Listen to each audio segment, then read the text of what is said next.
I'm in the middle of the biggest crisis of my adult life, and I can barely think.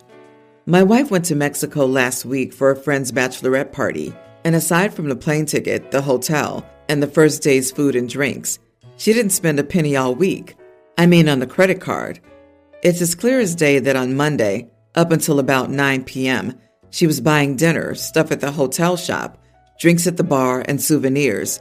And then at 9 p.m., she didn't spend another cent the entire week until she was at her layover airport in Dallas.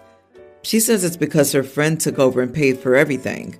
I guess this is plausible, but it's still giving me a funny feeling. What's worse is that my wife posts her entire life on social media, mostly Instagram. If she does anything, from getting a latte to picking the kids up at school, she will post it either as a picture or as a story. The last thing she posted on Instagram was the trend of people jumping into their vacation from the airport. After that, her social media was blank. I was kind of keeping an eye on it because I was excited for her to go on the trip. And again, I guess it's plausible, but it gives me a funny feeling. When she got home, I said I couldn't wait to see all the pics she took, and she really blew me off and said she just didn't feel like taking pics that week.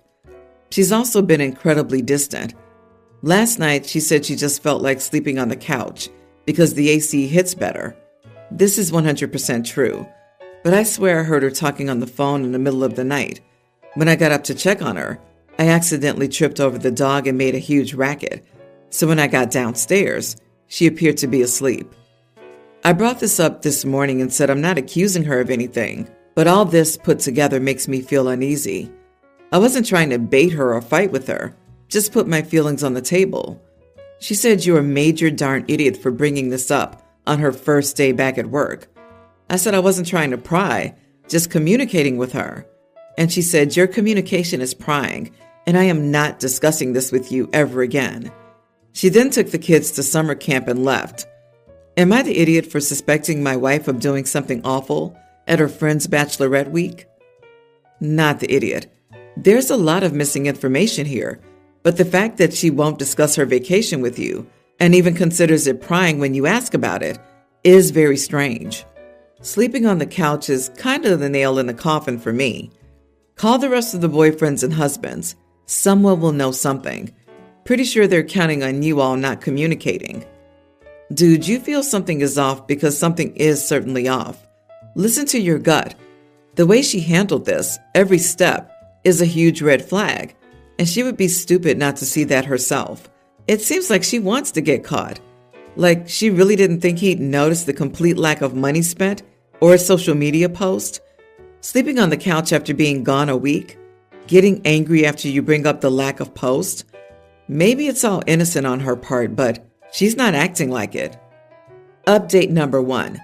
So I realized that her text probably synced to her iPad, so I just checked. It took me a while to figure out the passcode, but I did. There was a message at 9:15 the night she got to the resort from a number with no contact info that said, "Okay, I'll meet you in the lobby. Is the app you said Signal?" I looked up Signal, and it's kind of like WhatsApp. The iPad doesn't have Signal on it. I Googled the number that was texting the Signal thing, and it goes back to a real estate company in Florida. I checked it. I've already seen his pic, his Instagram, and his Facebook. I'm not ready to jump to cheating, but if so, he is never who you'd picture your wife cheating with. He's like 55, we're 32, and looks like a sleazy South Florida real estate guy, and his kids seem to be well into their 20s. My sister's coming over, and she's an insane internet sleuth, so we'll talk, and she can do her thing. I am numb, but she can do this. Signal is a messaging app where everything disappears. She's cheating on you, darn near sure of it. Besides the fact that she's sleeping on the couch, probably feeling guilty or uninterested in you, and she's getting mad at you for prying. Having Signal is a red flag in any relationship. Ask her other friends who were there at this bachelorette week what went down. They'll probably give you mixed stories or whatever. So, to be clear, your wife was directly communicating with a specific older man on an encrypted secret messaging app while on a trip and refuses to talk to you about anything that happened. Was this even a bachelorette party weekend? Sounds more like a cheater's getaway. 2 plus 2 equals 4, my guy. There were no possible good explanations for this. I'm so sorry, OP. Good luck with your divorce. Update number 2. She cheated. My sister was able to get lots of info from the real estate guy, and my wife denied it at first, but then admitted it. Sorry it took so long to update, but I'm numb. Have literally zero idea what to do now.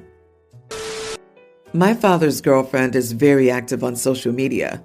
She usually makes at least 2 Instagram posts a day. I'm sure she's trying to become an influencer. Well, I don't care much for that. One thing I've noticed is that almost every picture she posts is photoshopped in some way.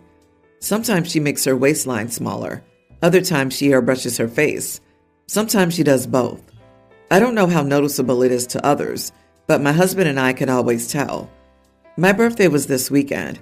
A few months ago, I had a baby, and I haven't had time to do much. So last week, my friends and family threw me a surprise party to celebrate both my birthday and my first year as a mom. I later made a post to Instagram thanking everyone, including several pictures from the party. A few hours later, my father called me to ask if I could add a picture featuring his girlfriend to the post I'd made. I was frustrated, but I deleted it and reposted it with a picture of me, my husband, our baby, my father, and his girlfriend. It was the only one I had of her at the party. Hours after that, his girlfriend sent me a photoshopped version of the picture and asked if I could replace the one I'd posted. She had changed her waistline, retouched everyone's faces, and whitened our teeth. I said no. While she's free to post whatever she wants on her socials, I don't want an obviously photoshopped picture on mine. She argued the picture I posted would clash with the ones on her page, and she didn't want her followers to see her like that. I reminded her that my account is private, and the only people who will see my post are friends and family, who already know what she looks like. When she kept insisting, I told her that either she accepted the unedited picture, or I'd remove it from the post entirely. My father wants me to humor her. He says it would take little to no effort on my part to replace the picture. I'm aware of that. I just don't want to do it. I didn't even want to include the picture in the first place. I only did it because they wanted me to. I'm busy this week and dealing with this has become very annoying. Am I the idiot? Not the idiot. She's free to post whatever Photoshop version of reality she wants. But on yours, you can post the real photos with her thick waist and yellow teeth. It's your wall, not hers. It's private, so she doesn't have to worry about her followers seeing it, unless there are a handful of people who follow you both. She argued the picture I posted would clash with the ones on her page. Yeah, reality has a nasty habit of clashing with abject fantasy. Make sure you tag her. You already humored them by deleting your original post and featuring her. You're not obligated to post fake Photoshop versions of your family just because his girlfriend is trying to portray an inauthentic version of herself online. OP, your mistake here is giving in and posting the picture in the first place. If your dad wants her featured in pictures of the event, he can post them to his social media. It's not your job to further her influencer career. And honestly, if it's as bad as you describe, she won't succeed anyway. I would have a talk with your dad. Set some boundaries and guidelines now. My husband wanted me to make a reasonably difficult dish tonight that he absolutely cannot make himself. He's tried, but he screws it up every single time, and it always comes out terrible. He said, and I quote, "I will wash the dishes before dinner for you, so you don't have to worry about washing anything." There was literally nothing clean, as we both work full-time, and when I'm not working, I have our toddler in school, and he just doesn't do chores. I said, "Thank you, I appreciate that," and we moved on. 3:30 rolls around. I ask him to start the dishes because I needed to cook at 4. He goes to the sink and fills it up. Then he walks away to smoke a cigarette while the dishes soak. Literally a single cup and silverware. He returns and unloads the dish drainer, which has cutting boards and a single pizza pan. He then goes to take a 15-minute bathroom break. He comes out, washes probably 6 pieces of silverware and a cup, and then picks up the baby and stands in front of the fan. I'm still not overly angry at this point, and I just decided to start washing the dishes while he has the baby. I get through half the dishes and start cooking at the same time. He then puts the baby on the floor beside me and says he has to run out to his truck real quick. The baby starts screaming bloody murder and standing up using my legs as a steadier. So now I can't move at all without knocking her over. She's a breath holder, passing out spells. So I pick her up to calm her down and continue to wash the dishes, one-handed. I get them done. I then start working on chopping potatoes, one-handed, completely sideways, so I don't accidentally harm the baby, who's very clearly hungry at this point, 4:45, which is usually when I have dinner completed. This man comes back inside and sees me doing all this crap one-handed while holding a fussy child, and decides to take up what little counter space I have left to make himself a darn sandwich, saying that he felt like he was going to pass out. I'm dumbfounded at this point, like completely baffled, and I was honestly so stupefied that I couldn't even muster up the words to ask for help, because he literally saw me struggling intensely and did nothing but make himself a pre-game sandwich before dinner. He literally just stood back and watched me while loudly chewing his sandwich. I just stared back with my mouth open before I turned off the stove, stopped cutting everything up, and heated up our baby food. I'd already food prepped for her and started feeding her. When I was done feeding her solids, I began to nurse her, and when she got to sleep, I continued to sit there on the couch and scroll my phone. He had the nerve to ask me when I thought dinner would be done. I tell him I'm not making it, not after that's done. Not only did he not wash the dishes, but he watched me struggle while holding our baby, while washing the dishes, and chopping crap up for a dish he requested, and selfishly made himself a before-dinner snack instead of helping me. He had dinner, in my opinion. He says, "Are you serious right now? I told you, I felt like I was going to pass the heck out." I didn't respond to him, so he stormed out of the house to go to work on his motorcycle. He's still giving me the cold shoulder. Am I the idiot? Not the idiot, and your frustration is definitely understandable. What I don't understand, and that's often the case in these situations, is why things went so far before you stopped it. I would have never started cooking until the dishes were done. When the baby needed attention, I would have stopped prep until he returned to watch the baby. Behavior like this will continue for as long as it's allowed. I keep wondering why women don't strike on all the extra work they're left with by their deadweight men. I stopped cleaning when I realized my ex would use different standards as an excuse to get out of it. I allowed things to get filthy, so we ended up having maid service almost the whole time. I refused to cook except with him, and I would not wash the toilet when he and his friends stood up and made a mess. Not my gunk to clean. Still, I was left with most of the work, but I made it as hard for him as possible to leave me with it. Sure, weaponized incompetence is all I see. The husband seems to be a lazy bum. If he was so hungry he was going to pass out, he wouldn't have been chain smoking and crapping. He also couldn't have eaten any earlier. Why do I have a dead bedroom? My brother, you're about to have a dead marriage. I'm sorry you're a married single mom. That's quite the mess. I am very thankful not to be in your shoes. I, female 31, have this 3-year-old golden shepherd named Dennis. Dennis had 4 owners before me, and all of them were terrible. He was actually in the shelter and scheduled to be put down before I adopted him. Since Dennis is considered a reactive dog, I've taken plenty of precautions with him. I keep him in a certain room when people who are not familiar with him come over. I take him on walks during the time of day when the least people are out, etc. So my neighbors recently got this new dog, a 6-month-old golden retriever female named Lily. Now, Lily's hyperactive, which is normal for her age, so I told my neighbors in advance that it would be best for them to keep her away from Dennis, given how he may interpret her hyperactivity as aggression. I've always warned them several times before this that Dennis is reactive when they've asked to pet him in the past. Last Friday, I was going to take Dennis for a walk. It was about 11 a.m., and my neighbors were unloading groceries from the car. Their front door was open, so Lily came running outside. I started telling my neighbors to grab her, and they called to her, but she noticed Dennis and me and came running at us. Dennis started lunging and barking at her, so I held his leash tight, but Lily got close and gave him a small bite. He bit her back extremely hard. It was quite scary because he latched onto her shoulder very strongly and began shaking his head and neck. It took me and my neighbors about 3 minutes to get Dennis off Lily. Dennis only latched on like this because my neighbors were screaming and hitting him, making him more reactive. Lily was pretty badly hurt and needed to go to the vet immediately.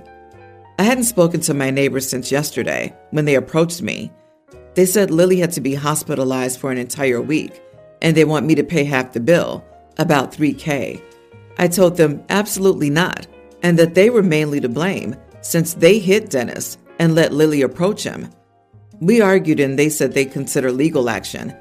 I honestly am so angry right now and have decided to find a lawyer myself, just in case they're serious. Some of my coworkers think I should just apologize because Dennis technically hospitalized Lily. They think I'm being a bit of an idiot. Not the idiot. You had previously informed your neighbors about the situation. You were on your own property. You warned your neighbors to get Lily when she ran out. I'll be honest, I think you showed great restraint towards neighbors who ran onto your property and started hitting and kicking your dog. I'm going against the grain. Everyone's the idiot here. They were irresponsible dog owners, leaving their door open and their puppy not crated or somewhere it couldn't get out. They're 90% at fault for being idiots. They're the idiots for beating Dennis. But knowing Dennis has issues, if you're refusing to muzzle him, then seeing that door open, knowing they have a puppy, you should have waited to walk him or asked if their dog was crated. So you are the idiot for that. All around a sad situation for the dogs because their humans are jerks. Yep, two idiots living next door to each other. If it was a child, and in the future it may as well be, nothing would matter except the muzzle. Usually I think the owner of unleashed dogs is to blame, but we all know that dogs can run away. OP knew they had a puppy that could be killed by their own dog. You have to be aware and consider your nearby area's dogs. OP's doing the bare minimum. They could have retreated to their home the moment that door opened. This is being unaware and irresponsible. I just hate everyone in this scenario. Reckless. Update. My doorbell camera captured most of it. It shows Dennis and me standing right in front of my porch on my private property and Lily running over to us. Dennis was lunging initially, but I held him tightly so he would calm down. I try to stand between Lily and Dennis, but she runs around me and bites him on the leg. Dennis then bites her on the shoulder and latches on. My neighbors then came running and started punching and kicking him. The whole ordeal lasted 2 minutes and 47 seconds. If need be, I'll take this footage to file my own police report if they want to escalate. Many people are wondering why Dennis wasn't wearing a muzzle, which I'll explain here so everyone can see it. Dennis had 4 owners before me. His second owner had him when he was between 4 months and 16 months. Because he would sometimes puppy bite, his second owner would put a muzzle on him. Since then, muzzles have been something that traumatizes him. Both the shelter and the trainer I'm working with recommend that I do not use any muzzle as it may cause him to regress.